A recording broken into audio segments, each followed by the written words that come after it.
മുതിർന്ന കോൺഗ്രസ് നേതാവ് AK ആന്റണി വാർത്താ സമ്മേളനം തുടങ്ങിയിരിക്കുന്നു. അതിലേക്ക് തത്സമയം. പക്ഷേ ഇന്നലത്തെ കേരള നിയമസഭയിലെ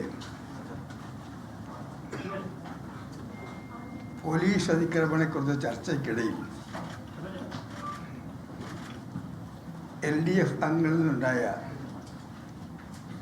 ഏകപക്ഷീയമായ ഞാൻ മുഖ്യമന്ത്രിയായിരുന്ന കാലഘട്ടത്തെ കുറിച്ചുള്ള പരാമർശനങ്ങൾ, ആക്രമണങ്ങൾ അത് കേട്ടപ്പോൾ എന്തെങ്കിലും പറയുന്നത് ശരിയാണെന്ന് എനിക്ക് തോന്നി. ഞാൻ കേരള രാഷ്ട്രീയത്തിൽ നിന്നും പിൻവാങ്ങിയിട്ട് 21 വർഷങ്ങൾ പൂർത്തിയായി. 2004 കേരളം വിട്ടതാണ് രാഷ്ട്രീയത്തിൽ നിന്ന്.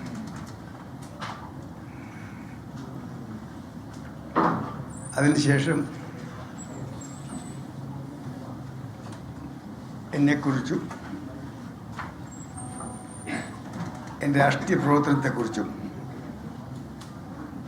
മുഖ്യമന്ത്രിയായി പ്രവർത്തിച്ച കാലഘട്ടത്തെക്കുറിച്ചും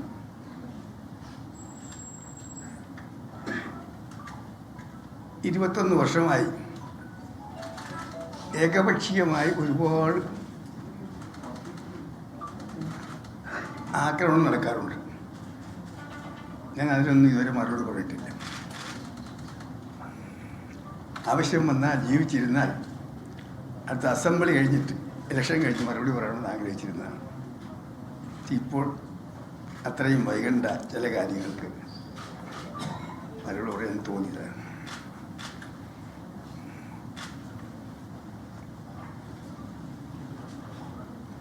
കഴിഞ്ഞ 21 വർഷമായി LDF എൻ്റെ ഭരണകാലത്തെക്കുറിച്ച് പ്രധാനമായി ഉന്നയിക്കുന്ന 2 കാര്യങ്ങൾ ഇന്നലെയും അവർ ശക്തമായി ആവർത്തിച്ചു.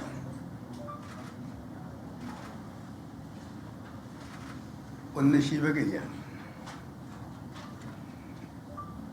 ഞാൻ വിദ്യാർത്ഥിയായിരുന്ന കാലഘട്ടം മുതൽ, കുട്ടിക്കാലം മുതൽ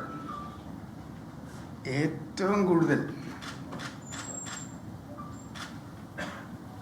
ബഹുമാനിച്ചിരുന്ന, ആദരിച്ചിരുന്ന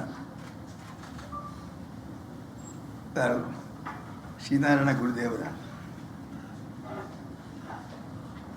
ചേർത്തല ഹൈസ്കൂളിൽ പഠിക്കുമ്പോൾ 2 പ്രാവശ്യം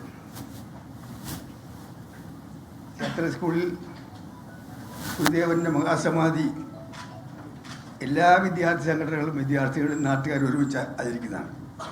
2 പ്രാവശ്യം ഞാൻ ഗുരുദേവ മഹാസമാധിയുടെ ആചരണ കമ്മിറ്റി സെക്രട്ടറി ആയിരുന്നു. ഞാൻ പഠിച്ചിരുന്ന ചേർത്തല സ്കൂളിൻ്റെ പേര് ചേർത്തല ഗവൺമെൻറ് ഹൈസ്കൂൾ എന്നായിരുന്നു. ഞാൻ പ്രതിപക്ഷ നേതായിരുന്ന എൻ്റെ കാലഘട്ടത്തിൽ ചേർത്തലയെ ഒരു സുഹൃത്ത് പഴയ രേഖകളെല്ലാം കാണിച്ച് ചേർത്തല സ്കൂളിൻ്റെ സ്ഥാപനത്തിന് ഗുരുദേവൻ നൽകിയ സംഭാവനകളെക്കുറിച്ച് എന്നെ ബോധ്യപ്പെടുത്തി. ആ കത്ത് സഹിതം ഞാൻ അന്ന് പ്രതിപക്ഷ നേതാവായ ഞാൻ അന്ന് വിദ്യാഭ്യാസ മന്ത്രിയായിരുന്ന PG ജോസഫിനൊരു കത്തയച്ചു. ഉടൻ തന്നെ PG ജോസഫ് എൻ്റെ അഭ്യർത്ഥന മാനിച്ച് ആ രേഖകൾ കൂടി പരിശോധിച്ചതിന് ശേഷം ചേർത്തല ഗവൺമെൻറ് ഹൈസ്കൂളിനെ ചേർത്തല ഗവൺമെൻറ് ശ്രീനാരായണ ഹൈസ്കൂൾ എന്നാക്കി വെച്ചു. അങ്ങനെ ഓരോ ഘട്ടത്തിലും ഗുരുസ്വാമികളുമായി ബന്ധപ്പെട്ട കാര്യങ്ങളിൽ വളരെ ആദരപൂർവ്വം നിലപാട് സ്വീകരിച്ചാണ്. ശിവഗിരിയിൽ എത്രയോ തവണ യൂത്ത് കോൺഗ്രസിലുണ്ടായപ്പോൾ, APCയിലുണ്ടായിരുന്നപ്പോൾ, മുഖ്യമന്ത്രിയായി, പ്രതിപക്ഷ നേതാവായി, കേന്ദ്ര പ്രതിരോധ മന്ത്രിയായി ഞാൻ പരിപാടിയിൽ പങ്കെടുത്തിട്ടുണ്ട്. ഞാൻ മുഖ്യമന്ത്രിയായിരുന്ന കാലത്ത് എനിക്ക് ഏറ്റവും ദുഃഖവും വേദനയും ഉണ്ടാക്കിയൊരു കാര്യം നടന്നു. അവിടെ 95 കേരള ഹൈക്കോടതിയുടെ ഉത്തരവ് നടപ്പാക്കാൻ വേണ്ടി പോലീസിനെ അയക്കേണ്ടി വന്നു. അവിടെ ഉണ്ടായ സംഭവങ്ങൾ പലതും നിർഭാഗ്യകരമാണ്. പക്ഷെ അവിടെ പോലീസ് പോയത് ഹൈക്കോടതി ഉത്തരവ് പ്രകാരം ക്രിമിനൽ നിയമത്തിൽ പോലീസിനുള്ള അധികാരം ഉപയോഗിച്ചുകൊണ്ട് ശിവഗിരിയിൽ തെരഞ്ഞെടുപ്പിൽ ജയിച്ച സന്യാസിമാർക്ക് അധികാര കൈമാറ്റം നടത്തിയിരിക്കണം. അത് ഗവൺമെൻറ് ചുമതലയാണ്, പോലീസിൻ്റെ ചുമതലയാണ്.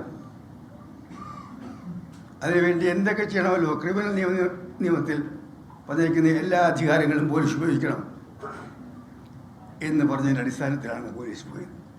ലോകത്തെവിടെയായാലും ഏത് സമയത്തും 24 വാർത്തകളും ഓഗ്മെന്റഡ് റിയാലിറ്റി പാക്കേജുകളും എക്സ്പ്ലെയിനറുകളും വിശദമായി കാണാൻ ഞങ്ങളുടെ യൂട്യൂബ് ചാനൽ നിങ്ങൾക്ക് സബ്സ്ക്രൈബ് ചെയ്യാം.